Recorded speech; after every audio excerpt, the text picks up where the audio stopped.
Welcome to the Axe State of the Union memo for the summer of 2026. The theme of this State of the Union memo is what will you choose when everything tests your faith? Hey there, guys. My name is TJ Vistuday. I'm the founder and CEO of Axis Centralized Real Estate. I'm chilling out here in Tennessee. We're getting ready for the closing of Creo Ranch to happen sometime in just about the next week and a half or so. Leela, can you come say hi? Janelle.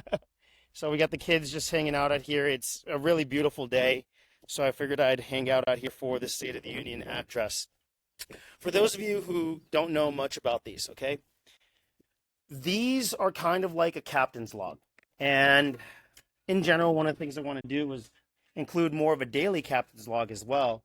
But these State of the Union addresses help people catch up on everything that we have going on across the nation at Axis Centralized Real Estate. So just like the president has a State of the Union address where he talks about everything going on in the country, I talk about all of the decisions that go on across all of the companies and what our focus is basically across Little G, Panoplia, Creo Ranch, and any other properties that we're expanding into.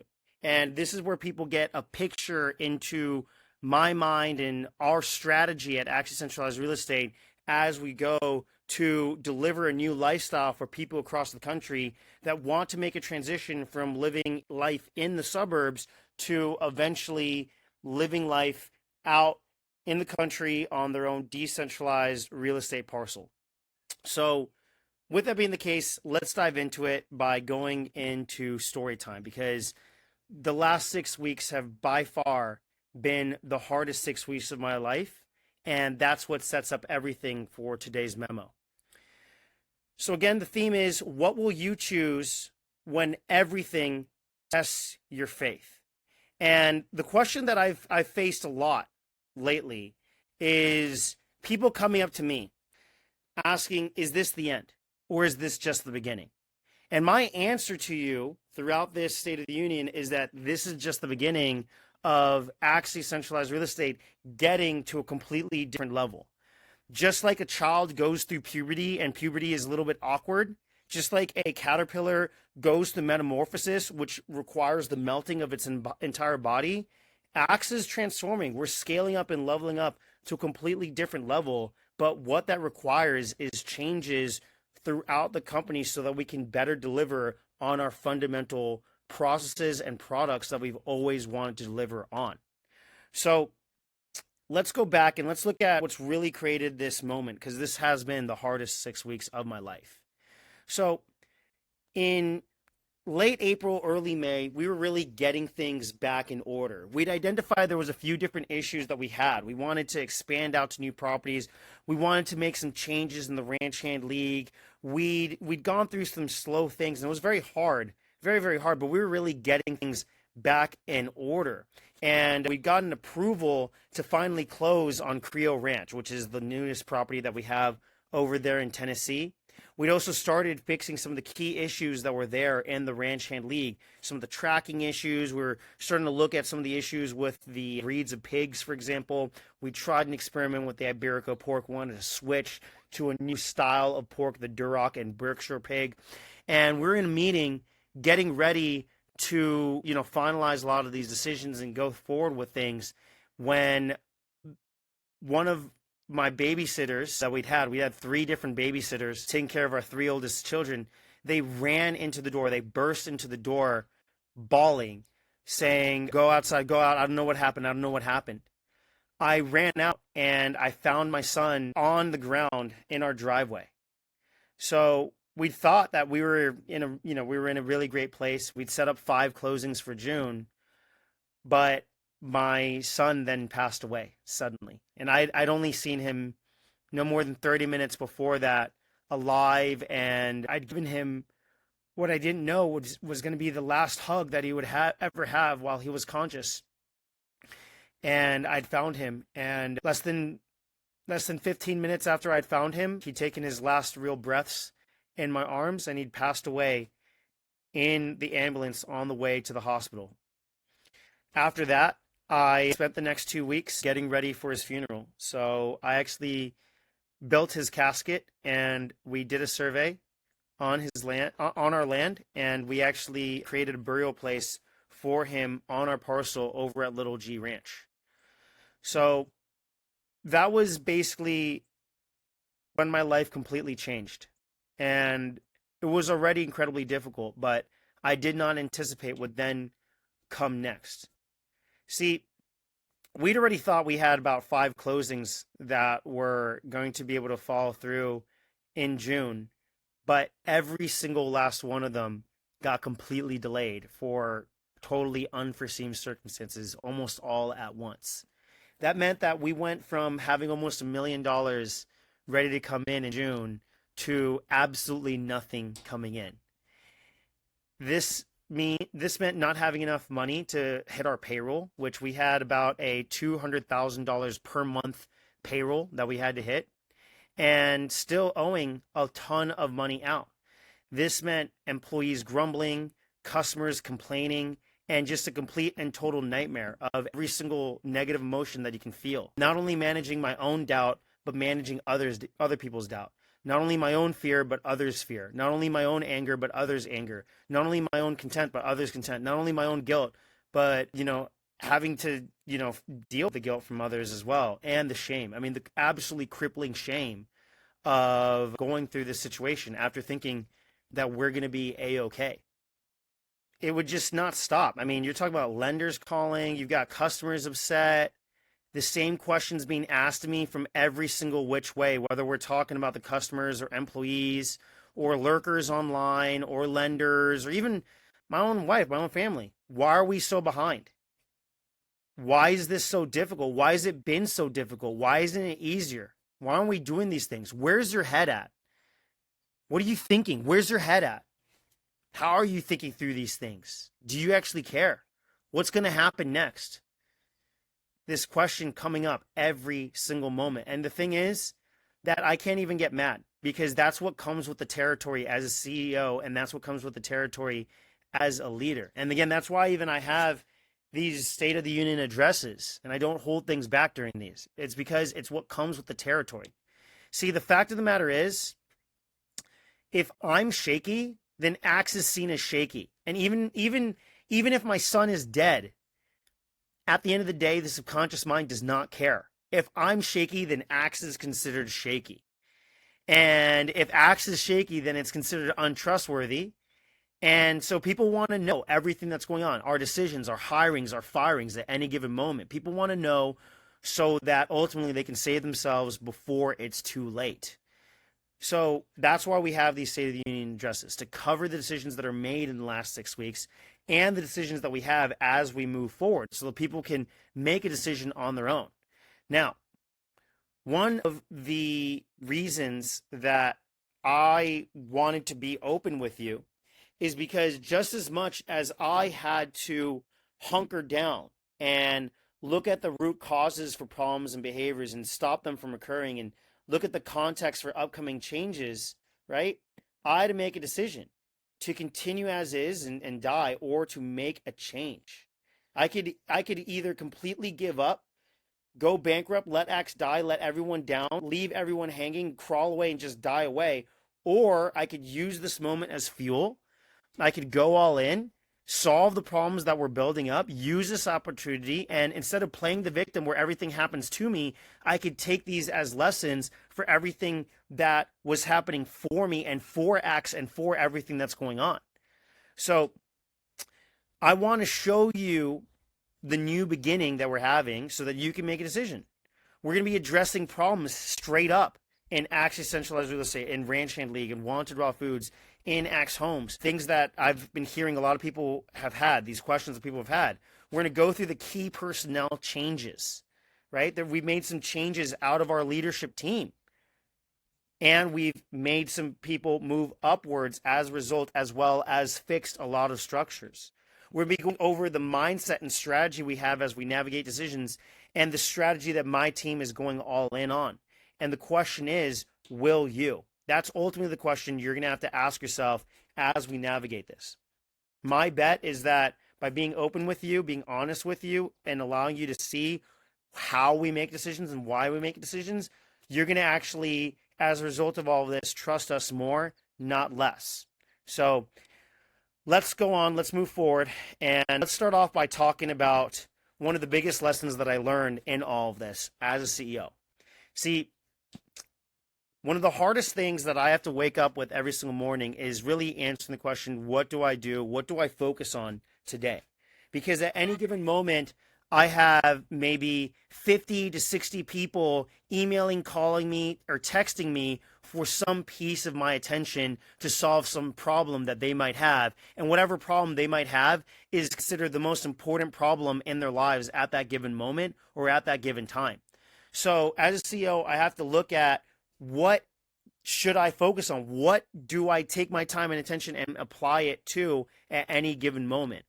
So one big lesson that I really had and I really took away from all this when I looked at what is the root cause, what is the biggest issue, is a very simple understanding. Lesson number one, capitalism requires capital. Some of the biggest issues that I faced come from not focusing on capital. And I know it sounds really simple to say capitalism requires capital, but when I'd gotten that as I walked and I gotten it as a download, it was a very profound understanding.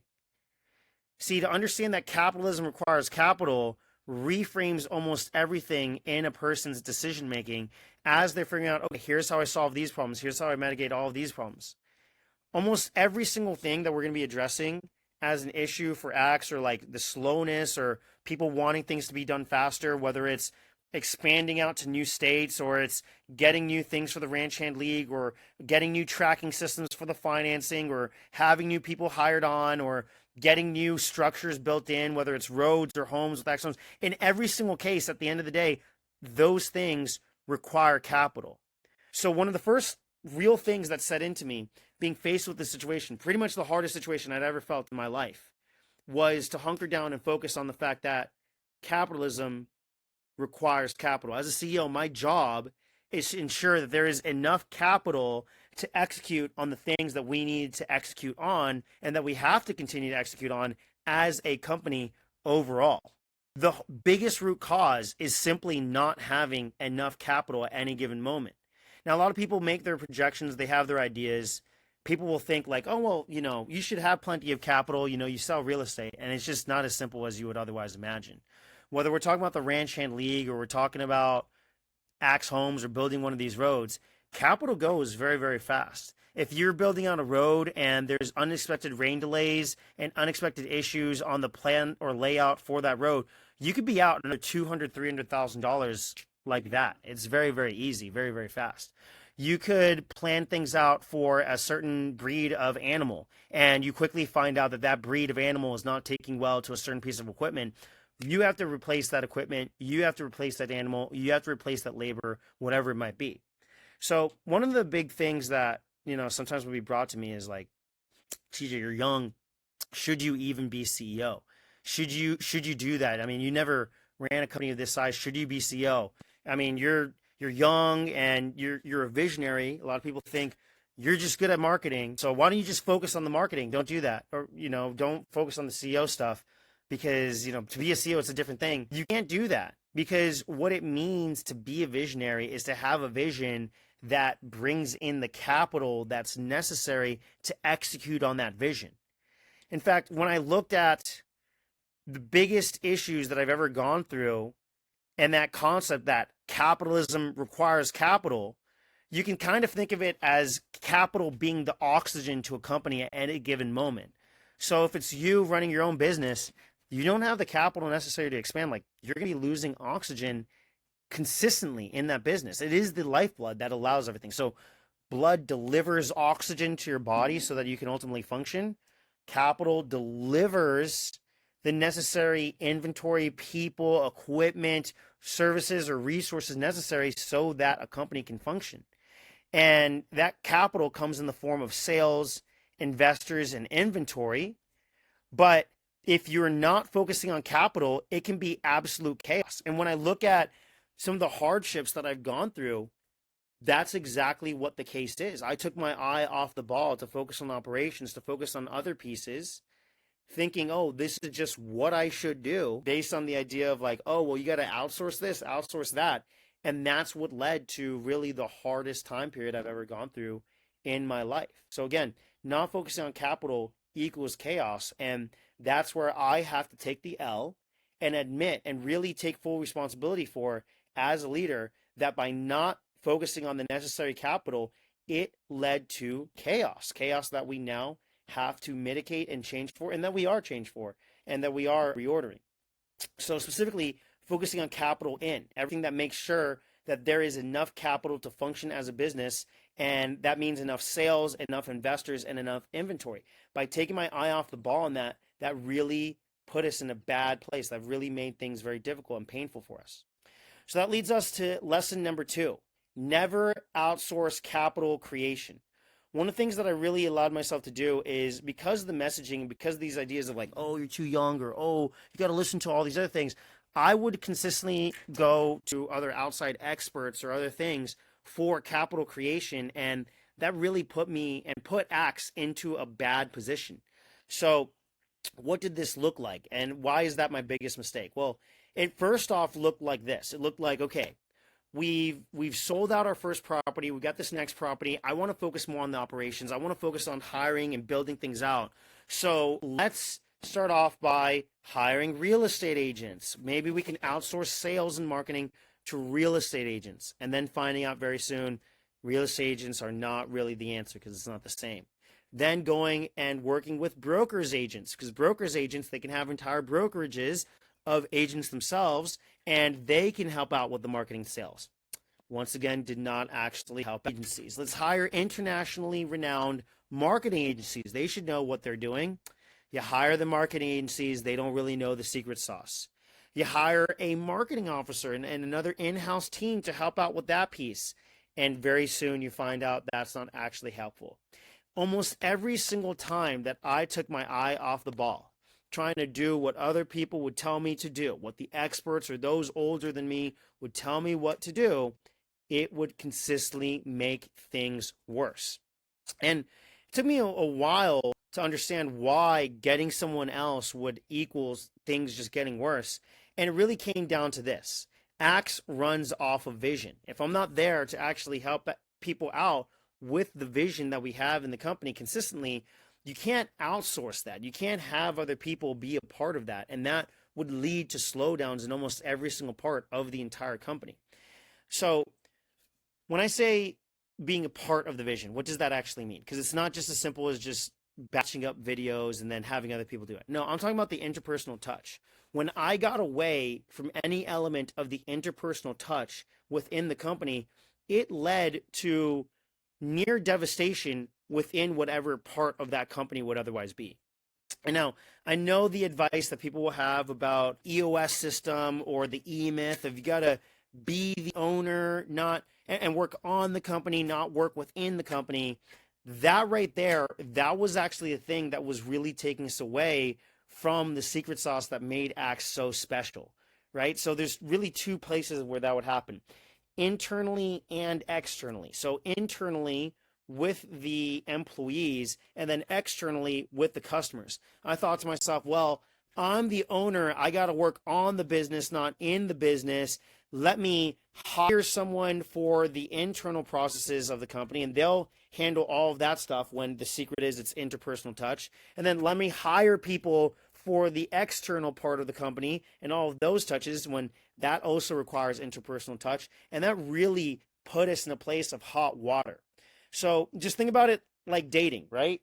I can't outsource dating my wife, right? I can't use AI and be like, all right, well, babe, I had this AI print out these questions for me, and I hired this other guy, so he's gonna go on the date for you. You'll be completely safe. You'll have plenty of experience.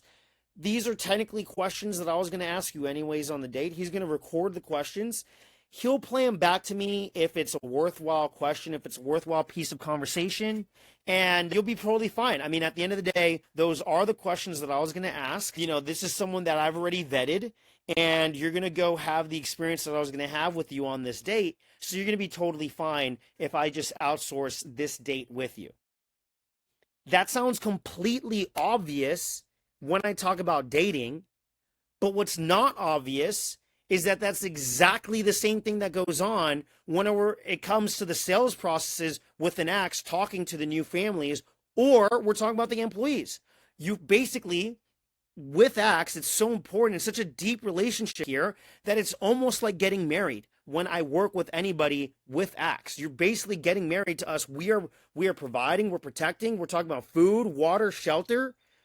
There's almost no difference between the job of a husband at any given moment and the job of Axe day to day when it comes to the actual provision, protection, food, water, safety, decision making through hard times. It's a lot of the same psychology here. So where you can't outsource dating, you can't outsource that part of having new people feel included. And so, of course, that led to massive slowdowns. And that happened, again, externally, but that also happened internally with us as a company, with people who were there. And that led to a lot of grumblings. I mean, it led to a lack of intimacy. And that lack of intimacy ultimately came in and bit me in the butt across the board. So you cannot outsource dating, and you cannot do it. You can't do the same internally or externally. And that's what I did, right? I'd internally hired someone to field all sorts of questions, and then we'd hired some others to field questions externally. But it led to a situation where I just completely lost touch, even though I thought I was keeping myself in the loop.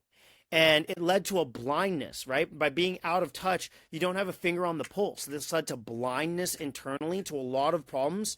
And it also led to blindness externally with how people felt about a lot of different situations. And ultimately, this led to a lot of bad decisions that I have to fully take responsibility for. At the end of the day, as a CEO, I'm the one who has to make the final decisions on a lot of different processes. And just as I can't sit there and say, well, I physically was not there when my son got hit in the head and died in my driveway. I could sit there all day and do that, but that's not the right mindset. It is, at the end of the day, my fault. I made the decision to make the hires. I made the decision to outsource that element. I made the decision. I could have been in a world where I was there to help him get in the car. I could have been there for that. In the same way, I make decisions on hires. I make decisions on systems, processes, the company, the culture that we tolerate, all these different pieces. So if people have a bad experience at any given moment, even if I'm not in the room, I'm not even in the same state, I'm not even in the place right then and there to hear whatever it might be, it still comes down to me. It still is my actual fault, because that's what it actually means to be a CEO. So if we think about it another way, you can think about it like the telephone game, right? I allowed the telephone game to get played in such a way that it ultimately made difficulties within the company and within all of our systems and processes as a whole. So if you've ever played the telephone game, this is a children's game where you line up like 5, 6, 7 people, 10 people. The game gets better the more people there are. And so the first person has to say one sentence, and they're only allowed to say that sentence one time. They have to whisper it into the ear of the next person, who has to then hear the sentence one time and then explain it to the next person down the line. Anybody who's ever played the telephone game knows that if you get to 5, 6, 7 people, the sentence never comes out the same way. And so that's exactly what can happen when you have a telephone game. That would happen where a family may have a question or a problem, or someone's interested in something, and then it goes to the next person, and then it goes to the next person, and then it goes to the next person, and then it would finally get to me. There could be 3 or 4 people in the middle of just trying to get to me for whatever the solution is. And so that would mean that where one person says one thing, it goes up the chain of command, it is not appropriately heard, then you're solving the wrong problem, despite doing the best you can to solve that problem at any given point. And that would mean that inevitably, no matter what you're doing, this would lead to poor delivery. So this can happen with marketing, right? Your marketing starts getting off track because you don't have your finger on the pulse in the marketing. And that means that you stop connecting with people because you don't have the right conversations. And that leads to lost sales, that leads to losing touch. And that all happens because you're completely blind to all of it. So that's the next lesson I kind of learned as a CEO. You can never outsource capital creation. You can never outsource dating. You can never outsource dating because if you do, that is going to completely come in and bite you. And you might ask, well, TJ, how are you going to do that, at the highest levels when you do grow and you do continue expanding? And there's ways and systems that we're going to be talking about on how to address that. So where the first lesson was the importance of capital, the second lesson is the importance of dating. The third lesson is on what the proper system actually looks like what it actually means, what to focus on as a CEO. Because if there's one thing that grief and crisis and difficulty makes you look at and makes you take a hard understanding of, it is going to be what actually matters. And the best way I can define it now, if I was the mentor to myself that I never had, what I would say is there's really 4 things you have to focus on as a CEO in just about this order. I'll show you where you would change around this part of the order. So 3 things are in this order. The last one applies all the way, okay? And that's this. As a CEO, your job is to, in order, 1, continue to work on yourself, okay? If you have any bad habits, those bad habits will be exposed as a CEO. Even if you think, oh, I can get away with it, for example, bad sleep habits or bad food habits, they will cost you. So you have to continue to work on yourself. Then you have to build the capital system. If you do not focus on the capital system, that is going to be the number one bottleneck that you have in the company. That's number one bottleneck across the board. Once you have an efficient capital system, that is sales, investors, and inventory, then you have to make the capital system measurable. If you do not have a measurable capital system, if you don't have the right data processing systems, you're not going to make the right decisions because your decisions have to be based on reality, and reality is based on the data that you actually have. Next, you then want to, after building the right capital systems and having the right data, build the team that runs the capital and delivery system. See, I got this backwards, and I basically thought to myself, if I pay enough money, if I pay people enough money, then they will do it for me. I can pay people to build the team that runs capital and delivery system, and they will build the capital system for me, and they will make the capital system measurable for me.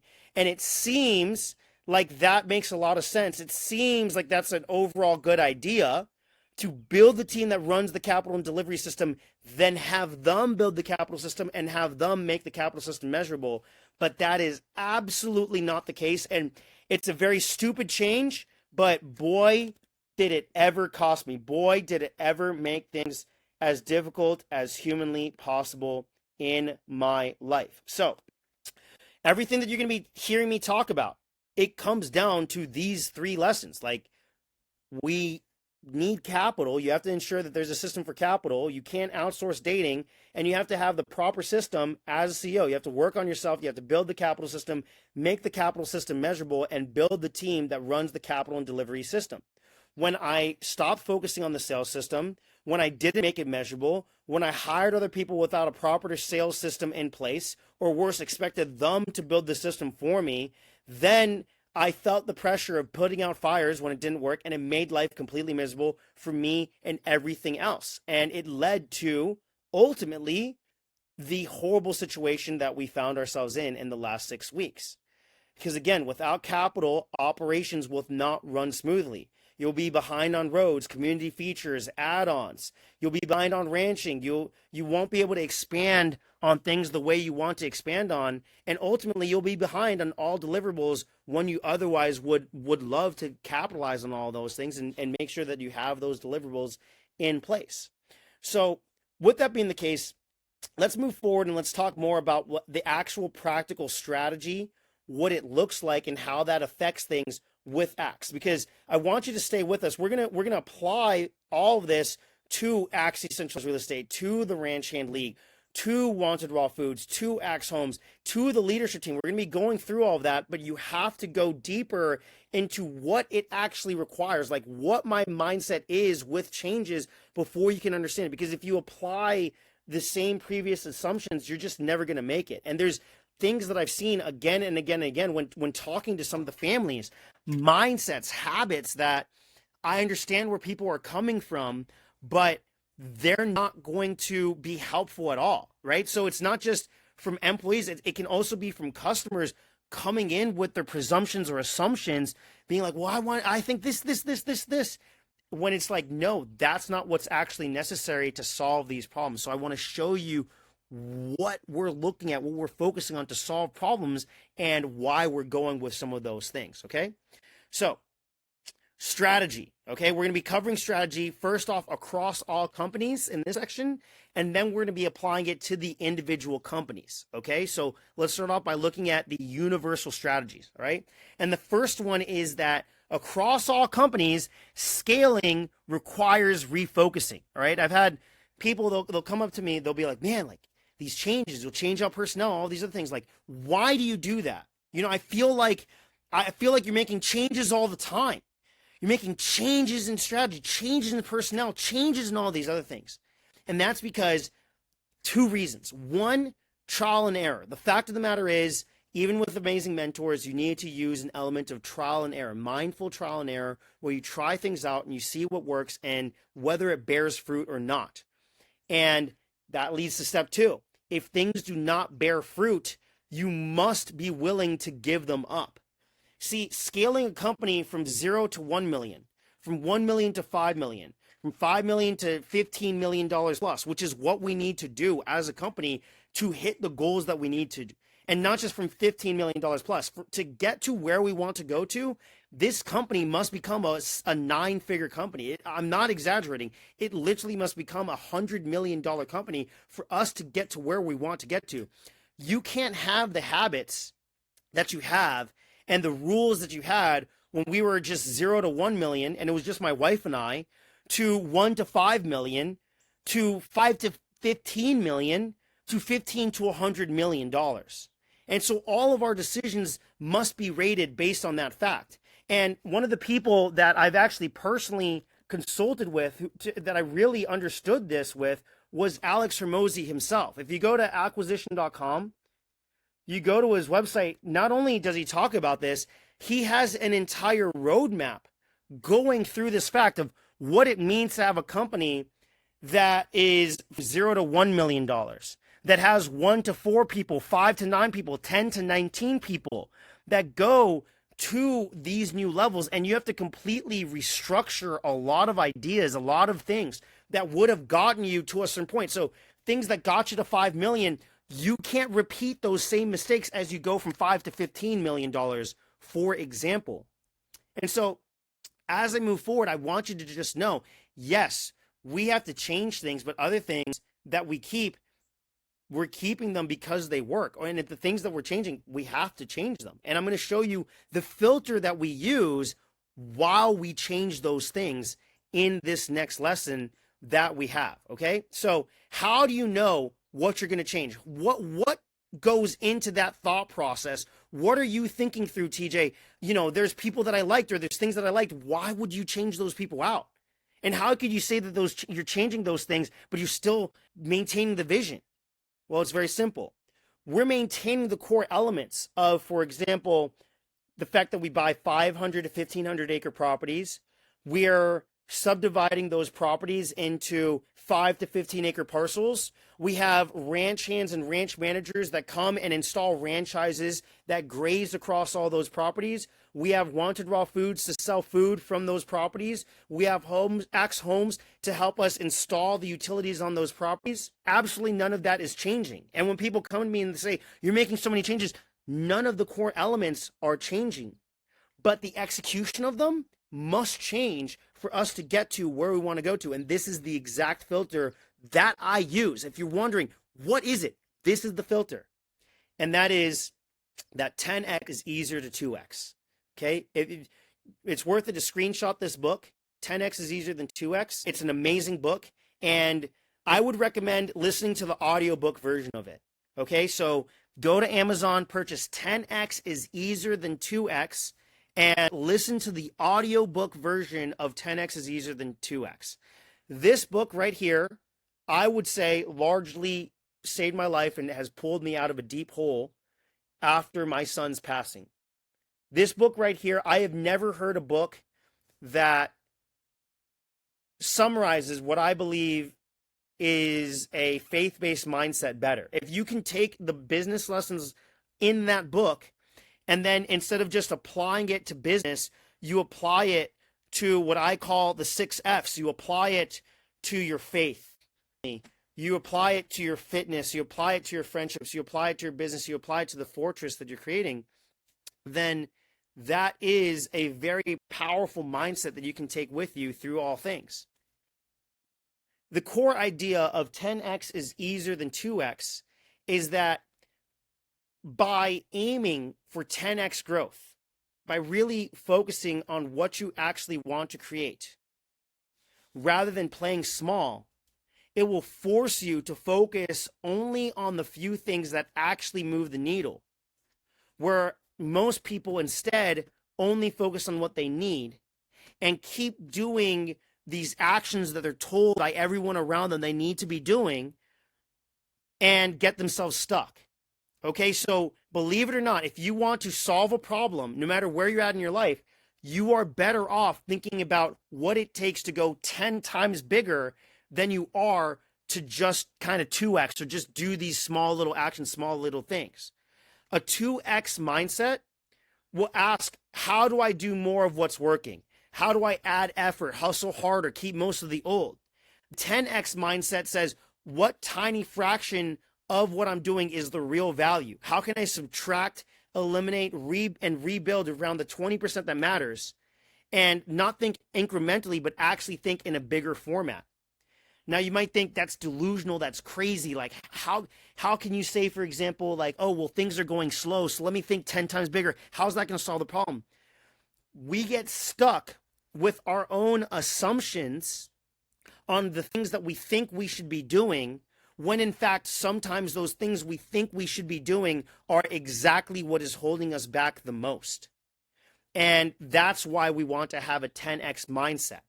Ultimately, 10x is a filter. It's not a workload. Going 10x is easier because it gives you permission to let go of activities and clients and habits that only produced 2x results. And the goal does the hard work of saying no to you, because you can really sit to yourself and say, wait a minute, this person, with the way they're talking, the way they're thinking, the way they're behaving, if nothing else changes, are we going to go 10x if we continue on with the exact same behavior? And if the answer is no, you have to change that. 10x is about transformation, not addition. 2x is more of the same of you. 10x requires becoming a different version of yourself, new skills, new standards, new identity. When my son passed away, and as I've gone through this, I've had to go take the old version of myself out behind a barn and shoot him and kill him.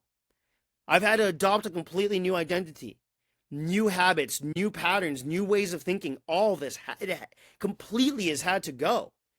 And that's part of why I'm doing the State of the Union address. It's to tell everybody directly, hey, until you've watched this video and gone through this series, I'm not going to be the same person anymore. My family, when I talk to my wife, we're not the same people anymore ever since what's happened to us has happened to us. To have to go through this type of crisis, this type of emergency, I had to make a very serious choice to continue on with things being exactly the way they were, tolerating a lot of the bad behaviors, quite frankly, that I was tolerating, or I could actually make a choice and say, no more of this. We're going to actually go to the places that we want to go, and we're not going to be compromising anymore. And a lot of that requires applying the 80-20 rule ruthlessly. Each 10x leap through the process is found inside the top 20% of your current results. You want to identify what's already producing outsized value, double down in those areas and shed the rest, and then do it again and again and again. So when we talk about these focuses, when we talk about the people, the personnel, all these changes, it's because we looked at and identified who and what are the behaviors that we can actually scale upwards, and who and what are the behaviors, what are things that we're not going to be able to do the same thing with anymore. So this brings me to the next aspect of our strategy, right? One of the things that we looked at before was we tried a system called EOS Traction, the Entrepreneur Operating System, and EOS is not actually the right thing for us, is a big thing that we learned. Instead, I found a Christian entrepreneur who helped me understand it in a different way, to instead just focus on 3 core focuses, to just focus on cash flow, finances, and operations, and to just think of things in terms of setting a 10x goal and just asking yourself, have I done this thing or not within cash flow? Have I done this thing or not within our finances? And have I done this thing or not within our operations? So as we move forward, I want you to know what our 3 core focuses are as a company and what they practically look like, okay? So they look like this. In terms of cash flow, we are focusing on converting leads into sales more reliably and doing it faster. What that looks like is making it so that we can have more properties sold within each month. It was not good for us to only be able to have 1 or 2 parcel sales and even get to a point of 0 parcel sales per month. Where we need to get to is 10 to 12 parcel sales per month. If we don't do that, then we're not going to be able to hit our expansion goals the way we want to. Do you think that 3 years into going into publicly talking about Access Centralized Real Estate, I only want 3 properties? We wanted to be at 12 properties at this point. And I have to ask myself, what went so wrong that we're only at 3 when we wanted to expand to 12? Well, part of it is ensuring that we convert leads into sales more reliably. And we have to ask ourselves, what leads into that? Well, it's the people that we're talking to in our marketing messaging. We have to change that up and give up the fear of people saying, oh no, they've changed up their marketing messaging. They're focused more on entrepreneurs, 6, 7, and 8-figure entrepreneurs, more than just the everyday average person. Which brings me to the next point, cash flow.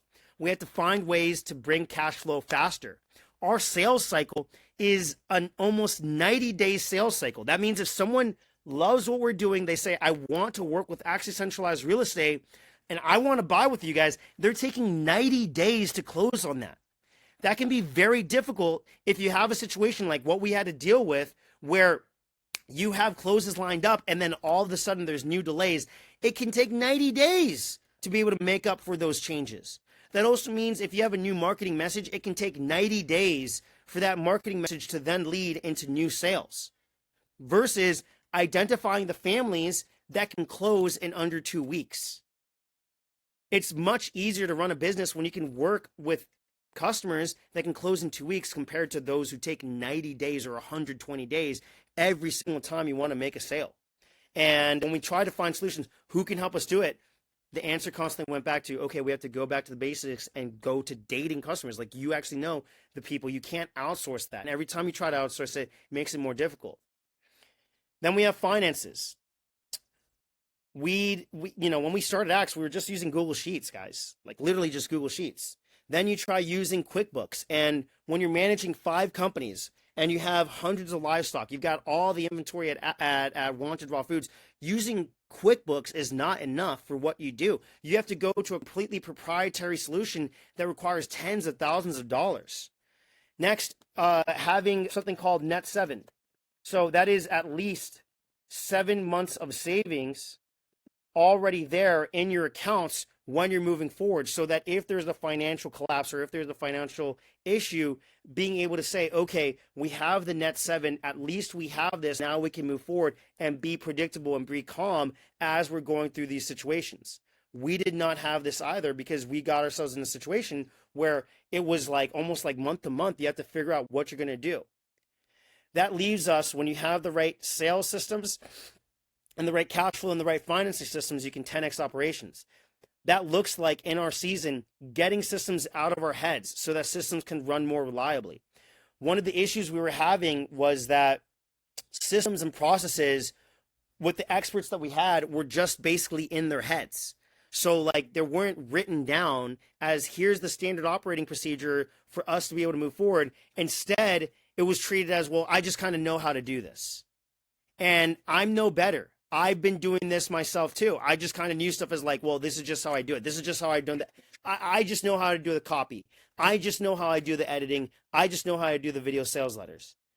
And the same thing was going on across the board. And that was creating major issues because if ever anybody's sick or if ever anybody is having any problems, now you can't replace that person the same way. Lastly, establishing better communications between departments and leadership. This was a major issue. Again, it's that game of telephone that was getting played. So again, when it comes to having an operating system for a business, right? There's EOS and there's getting fancy RACI charts and all this other stuff, but it's better to just think of things in terms of 3 core focuses in your business, month to month, quarter to quarter, annually, whatever it might be, week to week, day to day. What are your goals for your cash flow? What are your goals for your finances? What are your goals for your operations? Have you hit those goals? Have you not? Why not? What does it take to actually get there? So, okay, with that being the case, let's actually go a little bit deeper into how we are actually making changes and looking at things across each one of the companies, okay? So let's start off with Axe Decentralized Real Estate.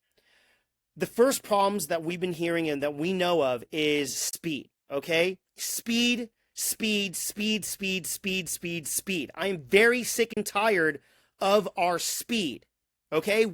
As I said, we wanted to be at 12 properties, not 3 properties, okay? What factors into that speed? Speed of new properties, speed of new sales, speed of getting new roads, speed of infrastructure, speed of construction. We all sit there with the same questions. It's been 3 years. Why aren't we further ahead? Now, there's a major element to it where part of me wants to play the victim and talk about, man, but look at all the things that we've already done. Look at why aren't people appreciating us? But the fact of the matter is, I can admit that we haven't moved forward as fast as I've otherwise wanted. In general, things have been slower than any of us have wished. And I've wanted to be at the point where we've had multiple homes and multiple communities already fully built out, but we haven't had that. Instead, we've only gone to 2 states and we're still closing on Tennessee. It's going to be done.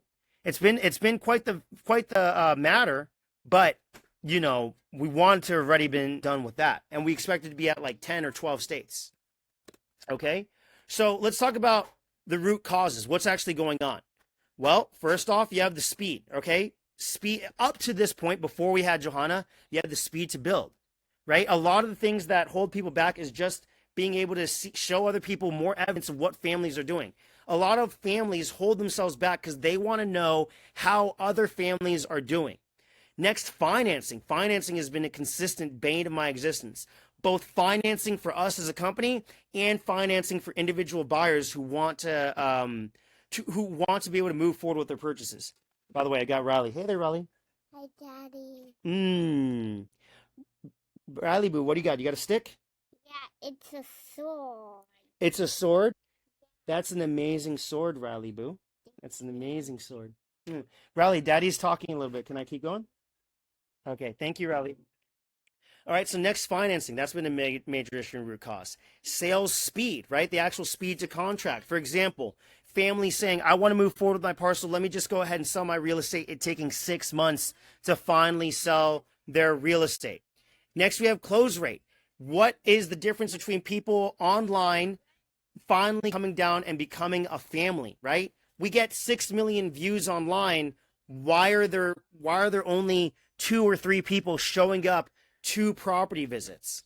And lastly, community cohesion and communication. I wish that we had families already existing on the properties, doing their own events, having their own meetings, and moving forward far faster with the community cohesion. In general, more communication being out there, more communications being out there from the families, putting stuff out on their social media profiles, communication amongst the actual company, communication in general from me to you guys, all these elements of communication, because whenever people don't feel like there's enough communication, they default to having bad ideas in their head, basically anxiety that goes through people's head in their head. If you don't talk to them, there's fear, there's doubt, there's anger, there's resentment, there's all these things, because people always anticipate the worst. And that's one of the biggest root causes on things being more difficult for us. So what does it look like for us to create solutions to these things? Well, first off, as we have more builds, we know that there's going to be more builds. What does that mean? When more people are building on their properties, so for each one of the property owners listening into this, as you build out, more people want to be building out. That is not a blaming energy. That's more like, okay, this is one of the biggest solutions that we have. So the more builds we have, the more builds we will be able to have. The more builds we have, the more states we can ultimately get to. Financing, building better relationships. One of the worst mistakes that I've ever done was when we went through a fiasco of going through the one-time close processing system, having 40 people get pre-approved for financing, and having 40 people not fully make it all the way through the one-time close system for their financing. That was incredibly frustrating. Targeting wealthier clientele. Simple as that. Adjusting our messaging, being very clear. Okay? The people who have worked the best, the people who follow through the most, are consistently high six-figure and seven-figure entrepreneurs almost every single time.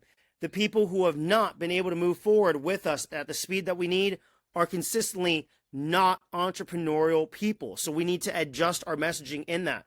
Next, making it easier to add people in, to make it easier for people to be able to gather their information, get their communications, have phone calls, have their questions answered, and ultimately make it to property visits. Next, having more community leadership, not from ACTS itself, so not from my employees, but from the actual property owners. And next, going all in without the grumbling, okay? Like going all in and having people not kind of sit back with like worries and fears and anxieties. Like the biggest thing that we contend with by far is people leaving their comfort zone and dealing with the natural fear that comes along with doing that. It's a beautiful sunset, so I'm going to just move a little bit so that I can enjoy this sunset as we keep on talking, okay? So you can see it right behind me. It's just gorgeous. So let me see if you can see it this way. All right, let's keep going. Let's keep going. Okay. So let's talk about what we have coming up for our upcoming properties. Little G West. We made a mistake. I made a mistake in listening to bad advice about not expanding.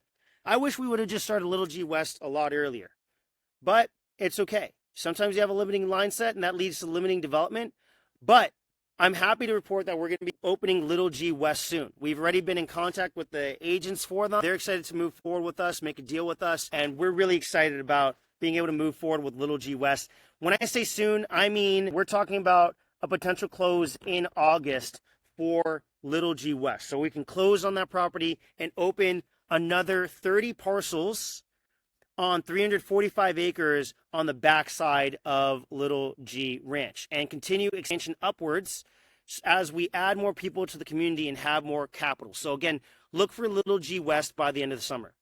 Panoplia Ranch, okay? We had to talk to the county about the number of houses that could be built on each parcel, and we're happy to say that we had a great initial meeting with them. There was no major pushback to the concept of having 4 houses per parcel on some of the parcels that are not already delineated single dwelling unit.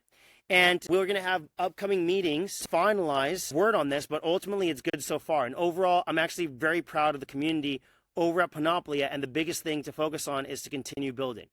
Okay, Creo Ranch.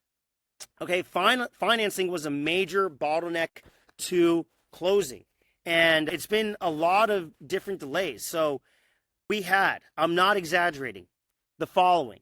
We had the seller breaking his hip on one of the closings, and that created a delay. Then with our lenders, there's 2 CEOs, they're co-CEOs. One of them, his daughter went to the hospital, delay in closing. Then my son died. That was another delay in closing.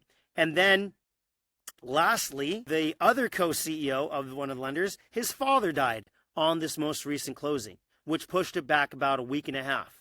So in general, sickness and death has really been affecting a lot of pieces as we get to this closing. And I want to tell you right now that spiritual warfare is real. Okay, this is one of the pieces that I haven't emphasized enough, that it's my fault for not doing. And really it's been out of fear that I haven't done it. For those of you who are able to watch and are watching and have made it this far in, I'm asking for your prayers. We need help from axe buyers. We need help. People need to, I'm fasting. I need the help of others fasting as well as we make it through. Okay, whether it's a 2 or I'm going to be going on essentially a fast until we finally close on this property. But that's for me. But for others, just the help of even a 1 day, 2 day, 3 day fast, just focus, prayer so that we can do this, because I have never seen this much sickness and death get in the way of a closing before in my life. I've never heard anything like it. Nobody that I know has ever heard anything like it. We have done something really impossible. We got the necessary seller financing to be able to close the gap. We were faced with a situation where we had to figure out where we were going to have another $1.2 million come almost out of nowhere. But by the grace of God, we were able to source another 1.2 million, so that in total, that's $2.5 million that we were able to source in addition to the other financing, so that we could close on this property. That's absolutely incredible. But again, we need your prayers, and we will close on this property. Okay, now let's talk about the Ranch Hand League. All right, let's talk about the problems that we were facing in the Ranch Hand League. We had problems with the tracking and tagging of the animals. It was frankly all over the place with the tagging and tracking. This led to the fact that there was all sorts of issues with the numbers, and that meant that there was delay on the orders being fulfilled. People want their food, people want their ranches, people want to see their animal numbers, and at the end of the day, I tolerated and I allowed, and it was on my dime and my watch and my oversight that the tracking got off, and with that, the budgeting got off, and there wasn't the appropriate orders fulfilled in a timely fashion, so that people can ensure that they have their animals fulfilled on time and them getting their food the way that they need to on time. This also led to issues with infrastructure. If you don't have the appropriate tracking and numbers and budgeting, that leads to issues with infrastructure. When you couple that with lack of sales data and lack of sales coming in at the appropriate level, going for the smaller franchises compared to the larger franchises, that also led to major issues. This led to costs as well getting inflated. You don't have the appropriate rotational grazing. This meant higher costs for feed. This means slowdowns. And this also is made worse with the standard operating procedures not written down. And it led ultimately to execution issues with cleanliness, issues with all these things. And so I'm not going to sit here and just blame any one person. At the end of the day, I set the culture. I allowed the culture to get off, and therefore that sits on my head. That is my fault for those things to be off on that. So let's look at the root causes on these things, okay? So first off, there was simply some personnel issues that we had. Next, we were tolerating a lot of bad behaviors based on talent, and we were not putting in the appropriate tracking systems, okay? There was not enough capital for high enough closes, and we were allowing discounts to get in the way across the board, and this meant that there was not enough dedication to finish the funding the way we actually needed to. So what do these solutions look like? What has to happen, okay? What has to happen if we want to make changes here? First off, personnel changes that have had to have been made. Next off, no longer having a toleration for bad behavior, no longer having a tolerance for things not being accounted for appropriately, no longer having a tolerance for us not having the tracking that we needed, and no longer having a tolerance for closes that are so low, okay? So the program, for example, of quarter franchises, where people are coming in, they're only closing on a quarter franchise. The problem with the quarter franchises is they're not even enough to cover payroll, compared to when we're dealing with original franchises at the $100,000, $200,000 level. That's enough to cover payroll and equipment and new livestock. With the quarter franchises, I mean, you've got for example, 37,500. Okay, great. If you have one of those, that's just enough to cover some basic amounts of payroll. That's not enough to be able to hit some other elements on feed, on livestock, and all of those other things. You need to have 4 of them line up, or else you're not going to have enough to be able to move forward with all these other pieces. And it's actually more difficult to close on people who are going for the smaller amounts than it is to work with people on the higher amounts. We are better off taking the time to talk to people who want to put in $1 million for a franchise than we are to talk to people who are spending their last dime to do a $37,000 quarter franchise, when they're talking more, they're wasting more time, all of these other issues. And I made I heard the suggestion and I allowed it for us to go down to this other amount, even though I knew that this would be a problem. And I need to make a switch, and I ultimately did that decision, and it put us in a very bad place. But no longer is that going to be happening. No longer are discounts going to get in the way. No longer are we not going to be having these systems that allow us to finish with the funding. All right, so solutions and people. What are the changes we've made? We have moved in Stephanie and Laurent for management. So Laurent is already head of Panoplia. He's already been, but I had not connected with him quite as much as I have now. So if I look at the last month of communication that I've had with Laurent, in that last month, I've had more communication with him than I've had over the last year. That is not his fault. That is my fault, because I allowed for there to be systems of communication where he felt like he had to go to 2 other higher ups before he could ever talk to me. And in just one conversation, I could find solutions to problems that existed for months. And because of those differences in the chain of command, that led to that information not being passed upwards and the solutions not actually being there, when Laurent is a very competent and very smart individual. Next, we made a switch so that now we have Stephanie, who is really good at administrative management, really good at standard operating procedures, really good at thinking through an entrepreneurial mindset to help us as we do tracking fulfillment over there at Little G Ranch and ultimately across the entire ranch hand league from the rancher's perspective. Now, on the office perspective, we'd made the mistake, and I'd made the mistake of having people who aren't really as good at the office stuff trying to do the office stuff. And at the end of the day, for the place that we needed it to be, you need to have an A-plus player there for all of the tracking necessary in order to ensure that across Texas and Florida and Tennessee, we have the appropriate tracking. Now, Haley had always had that skill set, but we did not appropriately use her talents to be able to mitigate for that. So now we've made the change to now have Haley not just be there as an administrator or have someone who's kind of like a sales coordinator, but to actually have her there for the sales coordination, but also have her there to ensure that there is the tracking on all the fulfillment, so that she knows if she takes in an order from someone out there, she is able to ensure that that is fulfilled in here with Axie Centralized Real Estate. One of the next changes is having Kevin Charnota, who's helping us with Wanted Raw Foods as the COO, have him also help us with systems design from a tech perspective with the Ranch Hand League. Because up to this point, there had been a separation, and he basically was just focused on Wanted. He wasn't also involving himself in the Ranch Hand League.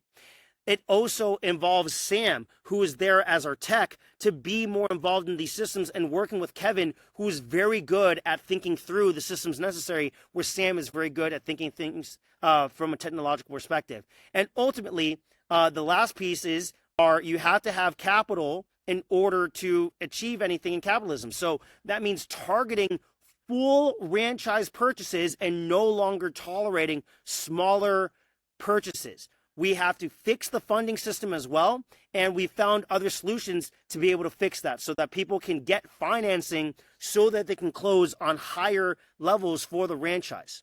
Okay, so now let's talk about some more practical changes, things that are going on with the Ranch Hand League. Okay, first switch that we have is that we're making a switch in the breed of pork that we have. We're switching from the Iberico to the Duroc and Berkshire, okay? Here's why we're doing that. First off, the story behind it. We acquired the remaining Iberico pigs from a farm. But if I were to look at the decisions that I've made as a CEO and my mistakes, I really should have asked myself, why are they doing everything they can to finally get rid of these Iberico pigs? And the answer why is because Iberico pigs are incredibly expensive to maintain and keep, and they're semi-feral, okay? They are not like Duroc and Berkshire pigs, which can be domesticated and have a docile nature. The Iberico pig is one step away from like a wild hog, and they were breaking out of everything, and they were starting to not only start targeting each other, they could even target other livestock. So the truth of the matter is, when you had some of those Ibericos get out, they can go and they could literally eat other animals. And you would say, okay, let's cull the most aggressive ones of them. Let's put in new fencing systems. Let's try to dig them 3 feet deep. And the Ibericos would still manage to get through all of those systems. So instead, we have decided to just switch to the Duroc and the Berkshire because it's a much better taste. Because it doesn't make any sense to go through having these Iberico and go through all these different nonsense things with these pigs and them not even having a crazy, unique selling proposition and not even having a better taste. The reality is, we found through the marketing that almost nobody actually cares about Iberico pigs. Half of you watching this still don't even know what an Iberico pig is. People were not paying a premium for the Iberico pig. And so you're just dealing with pretty much 5 times the headache for not even as much money, because people don't really care about the Iberico pig and they're not really excited about the taste from the Iberico pig. Again, it was a ton of a headache. They were nearly wild. It was less pork. It was worse taste. And switching to the Duroc and the Berkshire is going to be better in literally every single way. And simply buying a few new breeds, tagging them to individuals is going to be way easier, and it does not take more than a season, like literally a season. Like, it takes about 3 months, 3 weeks, and 3 days to actually gestate new pigs for us to completely replace the Iberico pigs. All right, let's talk about cattle. Okay, cattle prices have been raising up so fast that it was a huge issue. Okay, we're talking about from $2,500 to $4,000 per cow. Okay, and part of this is, what you have when you have the Wagyu. The Wagyu, they're not quite as responsive to rotational grazing because, in oh so many words, they're a kind of stupid breed. All right, they don't really care about electric fencing. They don't really care. No matter how hard you shock them, they don't train themselves the same way. And that led to issue with the rotational grazing. Ultimately, they don't respond to wires the same way as others. And you have new issues with shipping across the states with the cattle. So you have 2 things. You have tick infestations, but you also have screwworm. So if you don't know what a screwworm is, okay, a screwworm is an infectious, diseased bug that is laid by a fly that it gets very disgusting when it gets into a cattle. I'm not going to tell you what it does to a baby cow. I'm not going to tell you what it does to the breeding cow, but it's just nasty. We don't have screwworm. We've not had any screwworm issues, but it is migrating from the west over to the east. And so you want to mitigate for that by ensuring to not import your beef across states, okay? So instead, we're focusing on in-state breeds. So if you see us changing to more in-state breeds, starting to change from the Wagyu, that is why we are doing that. Okay, let's talk about the RHL dashboard, all right? I want to say right here, right now, I actually am just as disappointed, just as frustrated with the RHL dashboard. It's not what I've always wanted it to be. I probably paid more than 6 figures to try to get this dashboard up and running. We tried almost 4 different systems, and I'm happy to report that we do have a system that is physically up and running, but without the tracking necessary, it was not implemented, and that's just not okay. We are making sure that the tagging systems and the tracking systems are updated so that the dashboard system that we paid a lot of money for finally works the way that's needed to work. So that is my commitment to you, that within the next 6 months, you're going to see that dashboard completely updated with the photos, with the videos, with every single piece necessary to do it. The reason it takes 6 months is because our current strategy will require some funding pieces and financing pieces that we're doing in order to get the processing facilities up and running, which we're going to talk about very soon.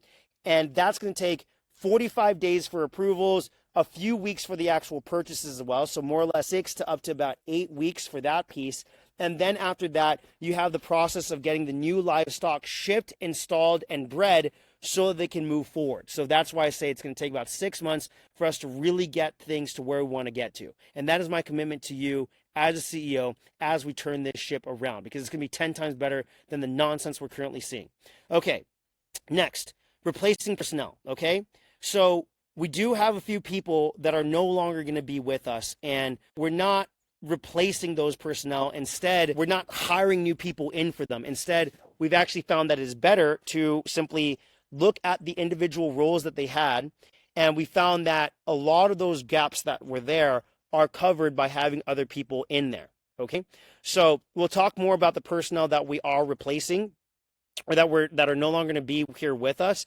But again, the reason that we no longer have them with us is because they were the highest payroll that we had, and their jobs were better functioned by other people, and it was no longer necessary to have this intermediary chain of command. It is instead better to have a decentralized system so that we can move forward. Okay, now this actually is really important. Okay, what does it mean to have a decentralized system? What does it actually mean? Okay, let me show you this on our operations goals. Okay, so 10x operations, decentralized communication. All right, decentralized command at its core simply means that everybody leads. Everyone on the team must step up and lead no matter their rank or position in the organization. To do so, they must understand the overall purpose, end state, and strategic goals toward which the team is striving. In order to facilitate decentralized command, leaders, particularly frontline leaders and teams, must understand not just what to do, but why they're doing it. They must also clearly understand the parameters within which they can make decisions and outside of which they cannot. With a combat example, a detailed explanation of the principle, and all of this, okay, the main idea of decentralized command is to not just rely on a chain of command for every single decision. What we were finding was that people who had competent ideas were not executing on those ideas because they weren't able to get the necessary information that they needed to get out there, or they felt like they weren't smart enough, or they weren't expert enough, or they didn't feel okay enough to share that information. And by the time they did, it was almost always too late. So we've removed the positions that were higher up and instead switched to a peer-based system that has a much more flattened hierarchy where anybody is able to contribute ideas at any given point in time. So I want you to understand that as we move forward with that. Okay, now let's talk about wanted raw foods. All right, so some of the problems that we've experienced with wanted raw foods include speed of growth. The question, how do we get to, not just, let me 10x this, not just $1 million a year, how do we get to $10 million a year? How do we get to, so I actually did it, look at that. So how do we get to $1 million a year? Then how do we get to $10 million a year? And how do we get to $100 million a year? The main problem with all of that is inventory and focus, okay? We did not have the necessary inventory or structure there in sight, and that was the biggest problem. So we had to find the product to scale and then actually scale that. So those are the biggest problems that we faced. Now, one, inventory. Literally not having enough inventory from having enough franchises to scale to where we want to go to. So, for example, we don't have enough inventory to scale to already doing $1 million a year, or already doing $10 million a year, or doing $100 million a year that way that we actually want to. So we have to ask ourselves, what does it take in terms of inventory to get to $10 million a year in product with wanted raw foods? And the way we were taking things, it was not going to happen, okay? Now, here's an example, right? So a good thing, we would run out of eggs. So many customers want to buy eggs that we run out of eggs. Bad thing, we would run out of eggs. And why would we run out of eggs? Because there was not enough capital, not enough inventory between the payroll for Ranch and League, the feed, to also be able to get the new infrastructure that we wanted to get to, because we trickled down from 2 or 3 sales a month at the $100,000 mark down to 1 or 2 sales a month at the $37,000 price point. That's from $200,000 to $300,000 of capital down to less than $50,000. That is a massive difference, and it makes every single dollar very, very squeezed. Okay, so that means we have to have enough to meet the demand, and that means having better systems for keeping chickens safe and ensuring that there's enough left over for shipping and having everything built to scale. Now, let me give you a saying for what my mindset is with wanted raw foods, what we're going to be doing, and how we're thinking through this, okay, from one of my mentors who has scaled multiple businesses to 9 figures and more, okay? One product, one system, one funnel. One product, one system, one funnel. The biggest companies in the world have one product, one system, one funnel. One of the mistakes that we had was we offered far too many products on the Wanted Raw Foods website. We had like 50 different cuts of meat. And that meant that there were cuts of meat that were not selling at the same level. What we have been able to do is use advertising and use customer reviews for this first year of studying and customer analysis to understand the products that sell the most and do the best. So here's the answer. From a scaling perspective, the best products are eggs and beef sticks. Eggs and beef sticks. We are better off focusing on eggs and beef sticks more than we are focusing on any other product that we could otherwise do. So from the perspective of Wanted Raw Foods, what we are going to focus on is primarily the sale of eggs and beef sticks. If we can focus on eggs, we can scale upwards to tens, hundreds of millions of dollars. I'm telling you right now, I'm not exaggerating. There are examples of companies that have scaled to hundreds of millions with the egg market. Look at, for example, the pasture-raised eggs from Vital Eggs Farms, okay? Now, beef sticks are a unique opportunity where we can really place ourselves well in the market. We have heard person after person after person raving about our beef sticks. Beef sticks are easy to distribute and easy to sell and easier to package and sell. This lowers shipping costs and also lowers advertising costs across the board. So what does that mean in terms of you as a franchise owner? When we process beef, we will tell you we're going to process some more beef. Now, you can choose the cuts that you want, but primarily, for the most part, if you don't choose to have the beef that is processed, we are largely going to process the other cuts of meat and focus more on beef sticks than we are the other products that we have. So if you don't choose to have that beef, more likely than not, the majority of it is going to go to beef sticks because beef sticks is what's most sellable. And so all these other weird cuts, for example, we had a cut that was a weird cut. It was called the baseball steak, right? We're never going to 10X with the baseball steak. So you take what would be the baseball steak and you include that into the processing that goes for example, the beef stick. Okay? So for franchise owners, if you want beef, go ahead, tell us what cuts you want. We can incorporate that in. But we're going to take more of the cuts, we're going to collapse them in, and we're going to focus on the beef stick because that is more scalable. Okay? So that you can understand my mindset on that. We're not taking things away because things are bad. Okay. Another big piece, okay, of the solution. Again, dedicating funds and focus to chickens and beef sticks. Adjusting butcher cut sheets to emphasize more of the beef sticks and fewer selections. Streamlining the cut sheet selections and having larger capital coming in for better infrastructure, such as dairy and processing that goes on our own, as well as hiring top coaches for nine-figure e-commerce brands. Okay? Now, I've already talked about one product, one funnel, one solution. Let's talk about this dairy facility and processing facilities, okay? One of the things that we made a mistake on, and as I told you, capitalism requires capital.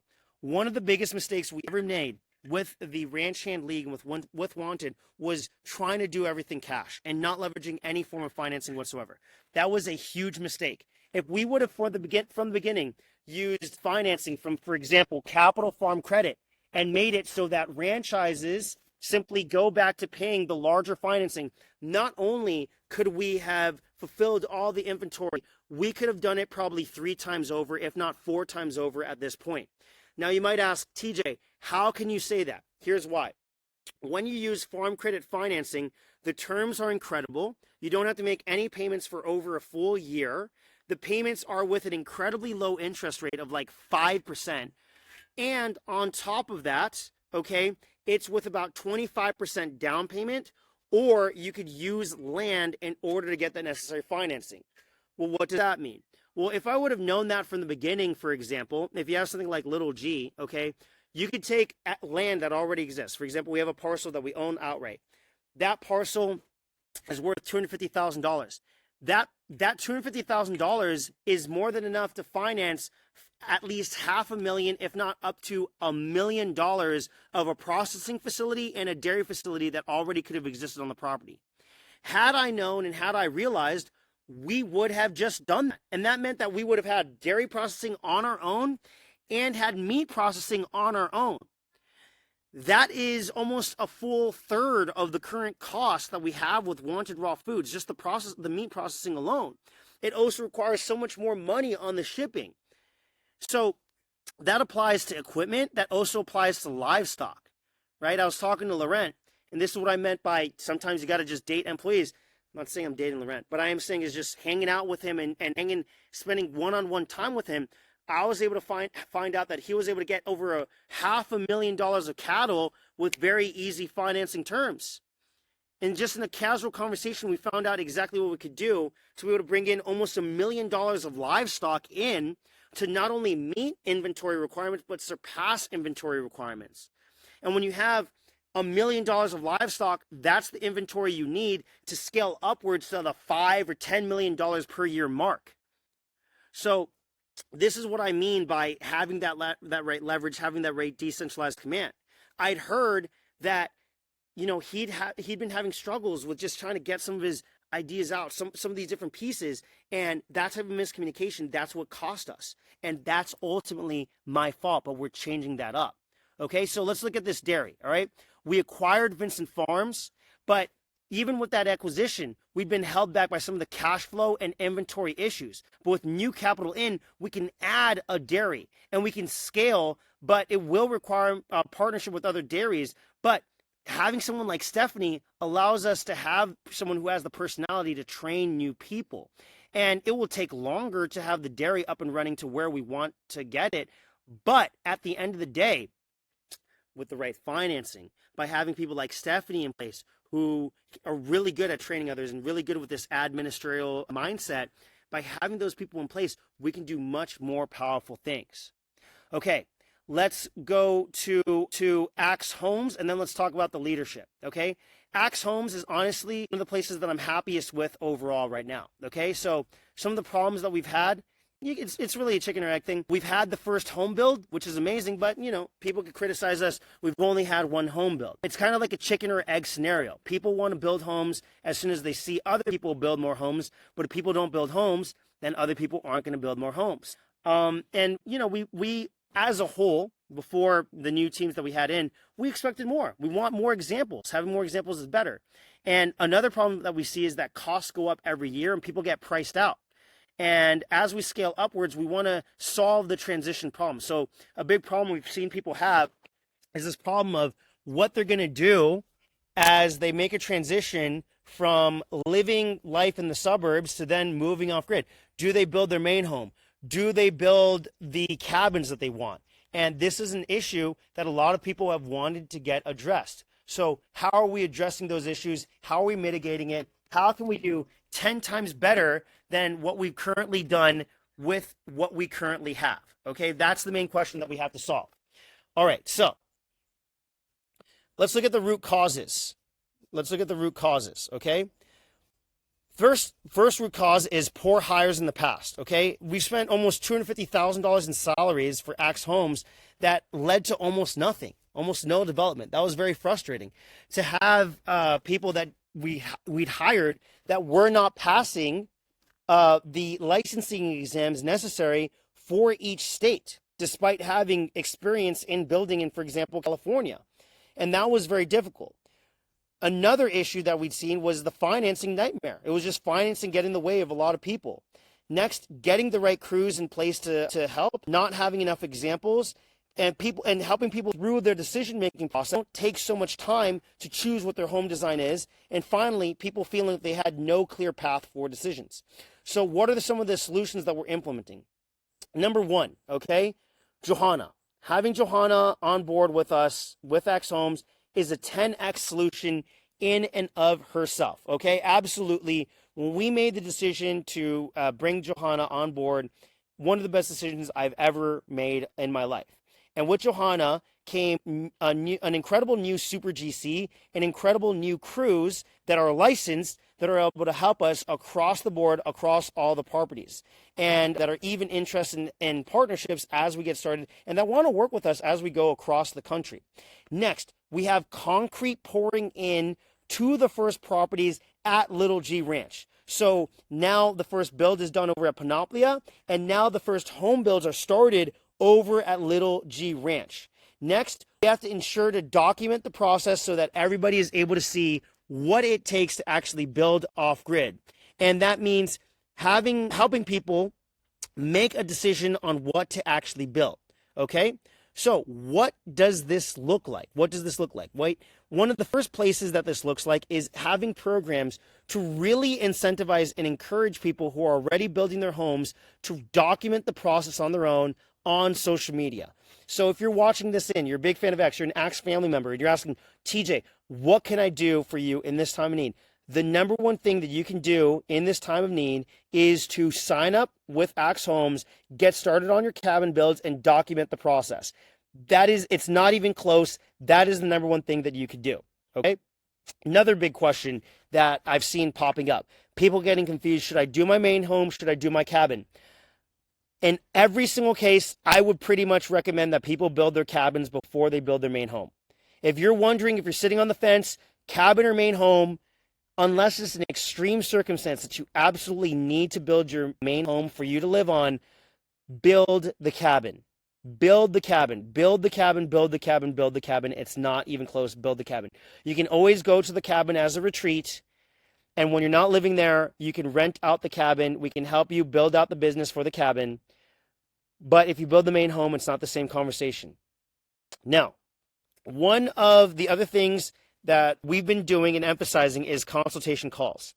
A lot of people are getting stuck trying to figure everything out on their own, which makes no sense because we specialize in helping people as they make decisions. Schedule a call to talk with us one-on-one and strategize. Okay, we're going to talk to you about your market, your positioning, your uniqueness. Okay, and we're going to help you think through what it takes to build out a model that can help you create cash flow. I am well aware about the fact that what people want to see is that they want to see more cash flow on the properties. That if they could see property owners who are hitting cash flow on the properties, they would finally move forward with us at Axe Decentralized Real Estate. I am very well aware of that fact. That is why I am making changes and we are making changes to help people ensure and document the process of them creating cash flow on their properties through the rental systems. This even includes myself. I have to hold myself accountable. I am the leader. I'm the CEO. And for me to not have my build already, that already has a cabin, I know how that looks for a lot of people. If I would have already had a cabin build out there with cabin rentals, then a lot of these conversations would be completely right out the window. And so my delays in trying to reinvest in the business and have these hires and spend hundreds of thousands of dollars for all these other systems, thinking to myself, I'm not going to focus on my own build. I'm going to focus on the business. I'm not going to focus on my own build. I'm going to focus on the business. That was the wrong decision, and I have to pay for that. So my wife and I have already started on the design process. We've already started on checking out things for the financing process, and we're making moves, and we are dedicated to finishing up our home build. By the summer of next year, I will have my home build, period. I don't care what it takes. It'll be through hell or high water. I am done waiting around. I am done with all these excuses, and I'm going to hold myself accountable to that standard so that you can see exactly what's possible for us to be able to build out one of these homes, and I stop hearing any more excuses of, I'm not sure it's possible, or what are you doing, or how can you do it? And I'm going to hold myself to that standard, okay? In general, with all of these things, I want you guys to know that I am asking for your grace for a 1-year time period. If I cannot implement these changes, then I will step down as the CEO of Axe Decentralized Real Estate, the Ranch Hand League, Wanted Raw Foods, Axe Homes, all of this stuff.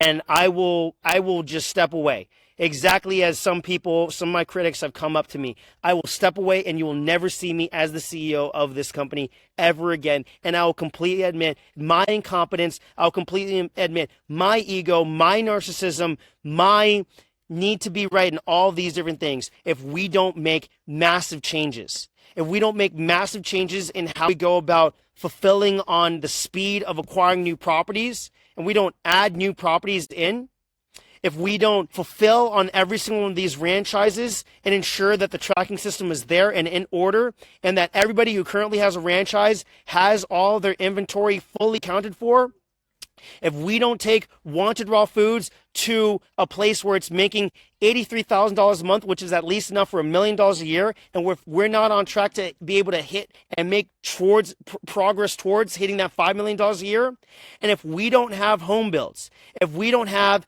at least 6 home builds, which is an average of about 2 per property. But if we don't have 6 home builds, and if I don't have a home build out on my property at Little G Ranch, I will step down as CEO.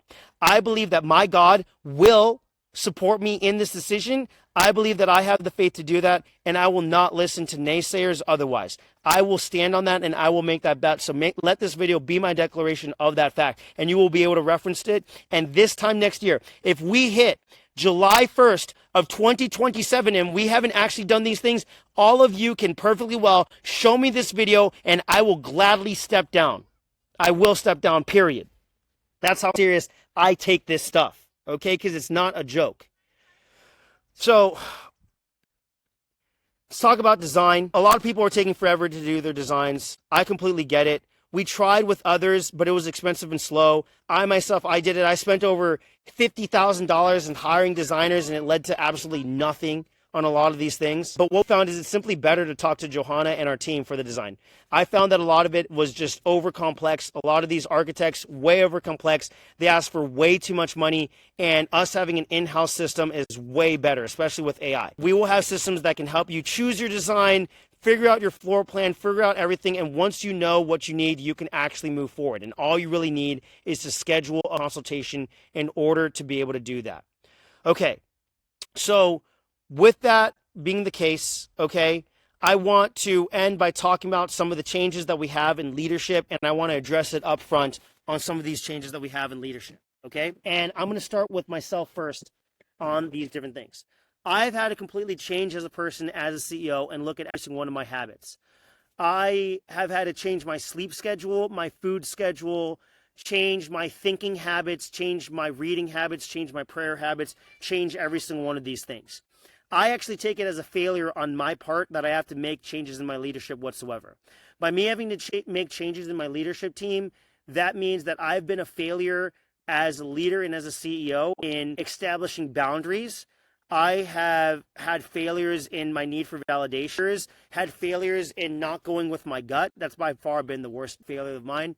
I've made failures in the expectations, failures in standard operating procedures, and ultimately failures in ensuring that we had the appropriate systems that I'd built out to make sure that there was capital coming in, ensure that there was tracking of capital, and then hiring the right people to take over in that. I was lazy on my end to expect to pay whatever amount of money, spend whatever amount of money, thinking that if I spent even more money, they would come in, they would help me build the capital raising system that would then be measured and tracked, and that they would do it for me. That mindset was absolutely killer and was one of the worst things possible. And I have to live with that, and I have to pay for that every single day as I navigate the same exact questions that are asked of me again and again and again and again and again. That being the case, I could not make the moves that I needed to make with the leadership team the way that it currently was. And so changes have been made across the board on the leadership team. The first person that we're making a change with these things on the leadership team is actually that my wife, Kara Visio Day. She has up to this point been the COO of Axis Centralized Real Estate. But after things happened with Colt, she really kind of saw it as like, wow, like this is just, it's not fun for her anymore. It's just not fun for her anymore. Like it's not the same thing for her anymore. And it's not good for us, not good for our relationships, not good for all these things. So she is asked to actually step away from the role that she'd had as a COO to be able to have A, space for other people to be able to come in, and B, allow me to help create the systems necessary that are repeatable. I'd had this mistake of kind of thinking through this. There's this book called Rocket Fuel. It's got this idea of a visionary and an integrator. So the idea is visionaries, they just focus on vision, and then integrators focus on execution. That book is a lie. Okay, what I found is that if as a visionary you don't help out on the integration, then your vision is either going to be too pie in the sky, or it's going to be superfluous, or it's not going to match the realities. So instead, by focusing in on the operations side, which what that looks like, what that sounds like, is by creating systems that allows me to mitigate that more. So I'm taking over a little bit on her role on that piece, but don't think that I'm just taking over everything that she does. That would be stupid and ridiculous. Okay. Instead, we have other people that we're putting in place that, when looking at the behaviors and the systems that Kara was taking over, are helping out. So one is me to help out with part of what Kara would do. The next one is my former executive assistant, Kaya. She is now our chief of staff. Kaya, chief of staff. Where Kara would usually mitigate all of these conversations, Kaya helps out with a lot of these communications, onboarding, offboarding, etc., on those communications. Next, we have Ernie as a CFO. So a lot of what Kara would do is she would function as a CFO for us. We have now brought in a very professional, very good, I mean, one of the best that you could possibly have, Ernie as a fractional CFO to help us with all sorts of financing. And Ernie, and as well as Susie, are helping us with bookkeeping, ensuring that we have the appropriate books, the appropriate tracking, and the appropriate savings that we want to get as we get to net 7, and as we implement the better systems for the tracking across all 5 properties. Okay, so again, Kara's making a change so they can focus on the kids, she can spend time enjoying motherhood, allow for the systems creation, and focus a little bit more on her creativity. So one of the things that I ask for you guys, please, okay, is this. Go follow Kara on Instagram, all right? So it's very simple. It's at Kara Vicio Day on Instagram. She's always going to be the Axe Mama, Kara Vicio Day. But if you follow Kara on Instagram, you can hear more about her views through the grieving process and as our family is navigating this massive time of change. We really appreciated it if you just followed her and, you know, kind of like checked out some of the stuff that she had. Okay, so next big change that we have in leadership is our senior vice president, Adam Parks, is no longer going to be with us. We've asked him to step away from working with us. Instead, what we're going to be doing is we have Kevin, Haley, Lauren, and Johanna. So a lot of what Adam would take over would focus on Wanted Raw Foods, the admin and the sales for the Ranch Hand League. She would be there as a sales director for the Ranch Hand League, and he was also helping out a little bit with Axe Homes. But what we found was that by leaning on the talents of some of these other people that we already have, Kevin, Haley, Lauren, Johanna, they are more than capable of taking over on a lot of these administrative and sales related tasks that Adam was taking over on things. One of the things that would happen is that we had Adam in place for kind of like problem solving. So if someone was really just, you know, it was very difficult to work with them, I would be thinking to myself, my goodness, like I would, you know, there's books that talk about, hey, you got to focus on the other things. You got to focus on cash in, don't talk to them, right? Which is, you know, there's truth to that. But we would have it where people would go talk to him for whatever problems they had, right? This would be families. This would be internally. They would go to talk to him. And he did a very good job of listening to them and hearing out whatever the problems were and creating solutions for those problems. However, there would be still a percentage of problems that would come up that they were a big deal and that we needed to hear that information firsthand. And when people couldn't access me and they felt like they couldn't access me regardless of the job that Adam would do, they would feel very unheard and unlistened to and unfocused on. And the solutions that we would come up with were not the same solutions that would be there if I could actually participate in the conversation. In addition to that, there were a few other issues that were happening culturally that really made massive differences in general as we were making decisions. And so allowing some of these cultural differences that had existed between Adam and I, and that were there at a values level on what these values are, what these would mean when pursuing forward with, for example, closings, how to interpret some of the setbacks, it meant that it simply was a massive difference. And it came down to, we have to make a choice. This is a clear misalignment. And we'd even gone through an entire training with Elon Front, it's with Jocko Willink, that talks about this idea of what a misalignment is. And when we recognize that there is a clear misalignment, then it was time to simply part ways. Now, the last person that we also are no longer going to have with us is Justin Vincent. And instead of Justin Vincent primarily, we're going to have Johanna, Stephanie, Laurent, and Junior for the time being. And in general, we're going to have other systems. So the primary reasoning behind it was as follows. Number one, in general, there was simply a personality difference between Justin and what his goals and wishes were as a father, as a farmer, and what is required with the position of being the ranch director, right? So a ranch director is not just on the property with the horses or with the cattle or with, out on the field. It's more of an office job. It's more of a job of being an influencer, traveling across the country, being there across the country as we open new properties, vetting new properties, all of these things. And that's not really a thing that he wants to do. In addition to that, there were other systems and processes that we found that by decentralizing that command, instead of putting all that weight on his shoulders, was better off putting on other people as well. So these are things like communications with property owners, administrative tagging of the animals, clear communication of the upcoming budget constraints, securing better financing terms for the livestock. Those were things that were really not the right thing for him. And so he'd come up to us, he'd talk to us about it, and he just let us know, hey, look, with this change, it's just not going to be the right fit. And so we were happy to still have Stephanie continue on with us as we mitigate these different things. Ultimately, okay, we wanted to eliminate a lot of these bottlenecks in middleman communications, decentralized communications, eliminate information bottlenecks, and allow for the other operators to step up in their respective roles so that when we go back to the ultimate filter, what it actually takes to 10x things and actually solve these problems, we can be able to do that. Remember, scaling requires refocusing, and 10x is easier than 2x. And when we looked at it, making these changes was necessary in order to 10x. Once again, I'd like to end with this fact. If we do not make massive changes in the number of properties we have, if we do not make massive changes in the fulfillment for these franchises, if we do not make massive changes in communications for Wanted Raw Foods and scaling for Wanted Raw Foods, if we do not make massive changes for Axe Homes, I will step down as a CEO. And I ask for your grace over this next year. With that being the case, I'd like to end with the following message, because I know there's been a lot of messages. I don't just think, I know in my heart of hearts that with everything that's gone on, it is not evidence that we cannot succeed. It is evidence that we are about to succeed. All of these difficulties, all of these hard things.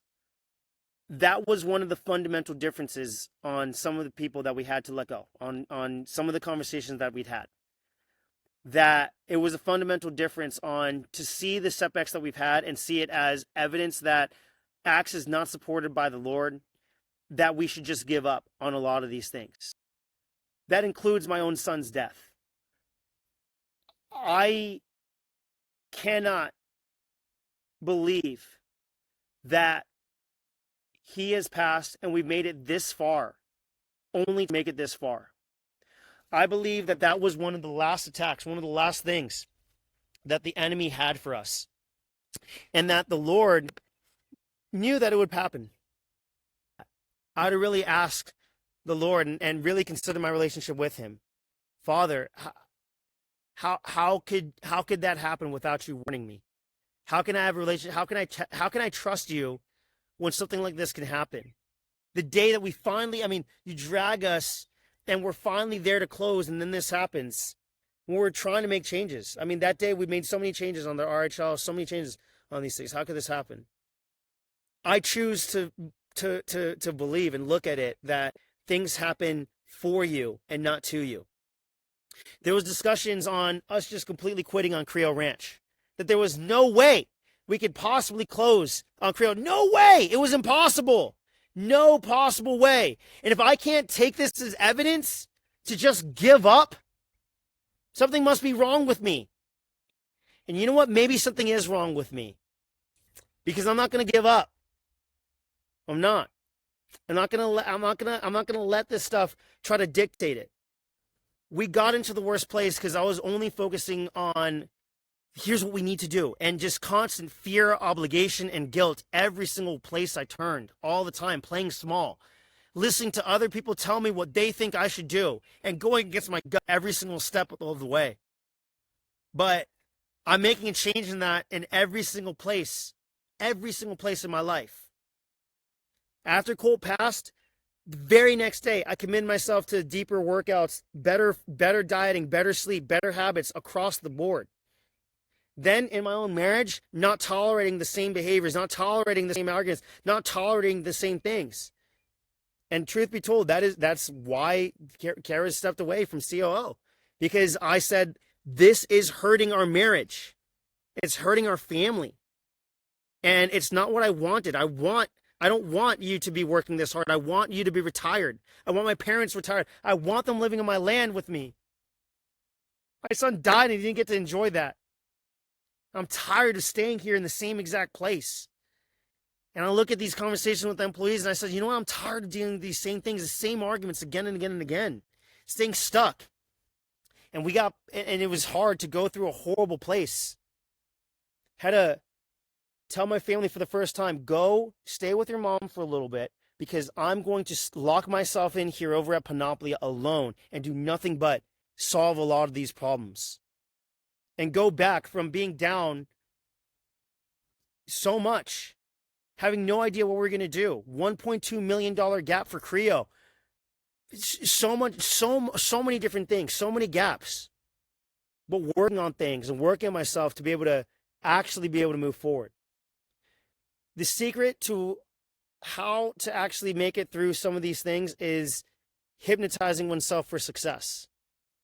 Every single morning, I wake up and I've had to essentially hypnotize myself for success in order to cope and make it through these difficult times.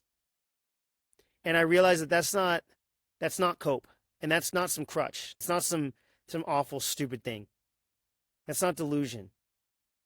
Every day we have to wake up and recommit ourselves to where we want to go, or else we're going to just go to where we think we need to go, and that means that we're going to get manipulated. And I allowed myself to, even though I'm the CEO, even though I should be seen, I know you guys might see me as like the high, I'm the CEO, all this, like, I still was in a toxic environment that was in my own creation. And I had to take full responsibility for that. Every single day. So even today, I have to wake up in the morning and rehypnotize myself. And I have to then take a walk. I go listen to the book of Psalms and listen to Psalms and hear what the Lord has for us and for me, for us wanting to focus on him. I ask you, are you willing to do the same? In order for you to get to the place that you want to get to, are you willing to basically hypnotize yourself every single day when you wake up on exactly where you want to go? Because that's the key. We don't allow ourselves to acknowledge that our Father is the King of the universe and that he wants good for us, and that if we ask in Jesus' name, he will give us what we ask. We refuse to understand that because we'd rather play limited. So every day we have to go and we have to ask, what do we actually want? And based on what we actually want, we have to look at the systems of behavior all around us and ask, how much misbehavior and misalignment are we tolerating in our systems?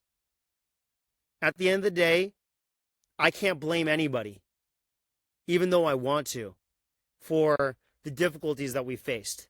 Because at the end of the day, I got away from what we actually wanted, the actual vision for this project, and I got away from it not by just giving up the vision, that wasn't the case, but by tolerating misalignment in the systems of behavior necessary in order to create the results that we actually wanted.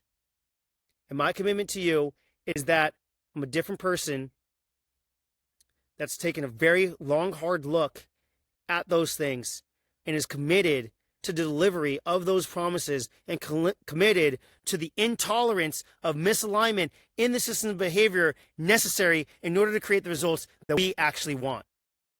So thank you so much for making it through this entire ACT State of the Union. Thank you so much for listening in. This was very scary to put together. Very, very, very scary. I felt very scared and ashamed and embarrassed to actually put any of this together because I was just afraid of the judgment. And I've allowed my fear of judgment and my need for approval and my need of validation and my need for everybody to like me to prevent me from saying the things that I've needed to say. And I think a lot of things that I needed to say, I've finally been able to get to say. But my hope is that by you watching this, you can tell the seriousness and the care that I actually have for this project.